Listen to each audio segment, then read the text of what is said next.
અમદાવાદમાં ચંડોળામાં દબાણ હટાવવાની કામગીરી પૂરજોશમાં ચાલી રહી છે। 4 કલાકની અંદર હજી 50% કામગીરી પૂર્ણ થઈ ચૂકી છે। અત્યાર સુધીમાં 4000 બાંધકામો તોડી પાડવામાં આવ્યા છે। અંદાજ કરતાં વધુ ઝડપથી કામગીરી અહીંયા કરવામાં આવી રહી છે। ડિમોલિશન બાદ કાટમાળ હટાવવો એ સૌથી મોટો પડકાર બને છે અને તેના જ માટે અત્યારે પૂર ઝડપે કામકાજ છે કરવામાં આવી રહ્યું છે।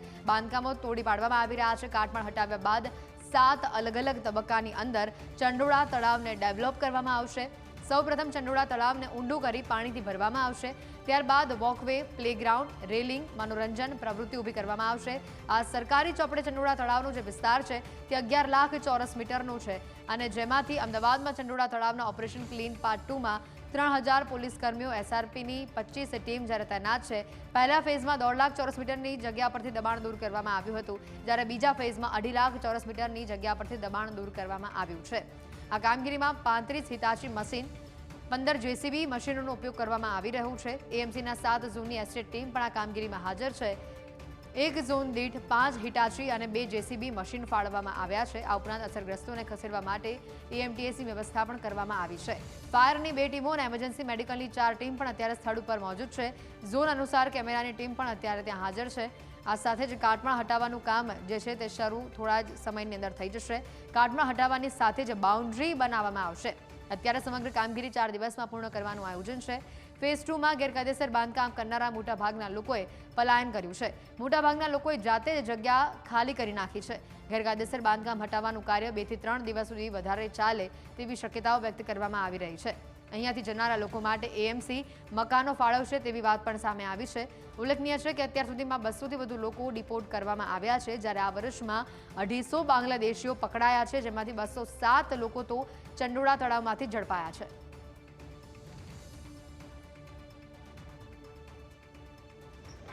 જે કલેક્ટરશ્રી દ્વારા જે ડીએલઆર મારફતે માપણી કરીને તળાવની હદ નક્કી કરવામાં આવી છે એ લગભગ 11 લાખ ચોરસ મીટર છે। એમાંથી 4 લાખ જેટલા ચોરસ મીટરમાં દબાણ હતું। પ્રથમ ફેજમાં આપણે 1.5 લાખ ચોરસ મીટર દૂર કર્યું, 4000 જેટલા ઝૂંપડા આવાસો હતા। સેકન્ડ ફેજમાં જેમ રાવલ સાહેબે કહ્યું એમ 2.5 લાખની આસપાસ ચોરસ મીટર જેટલું દબાણ ખુલ્લું થશે। લગભગ 8,000 જેટલા એમાં મકાનો છે। જે લોકોના આવાસ આમાંથી ગયા છે એમાં જેમ જે કોર્પોરેશનની પોલિસી છે 2010 પહેલાં જે લોકો રહેતા હતા અને અત્યારે પણ રહેતા હતા એ લોકોને નિયમ અનુસાર એલિજિબલ હશે તો એમને વૈકલ્પિક આવાસ આપવામાં આવશે। એના ફોર્મ્સ વિતરણ કરવાની પ્રક્રિયા અત્યારે ચાલુ છે અને ફોર્મ જેના ડોક્યુમેન્ટ સાથે પુરાવા સાથે આપવા લેવાની પણ પ્રક્રિયા ચાલુ છે। એની છેલ્લી તારીખ અમે 31 મે જાહેર કરેલી છે અને જરૂર પડશે તો એમાં એકાદ અઠવાડિયાનો વધારો પણ અમે આપીશું।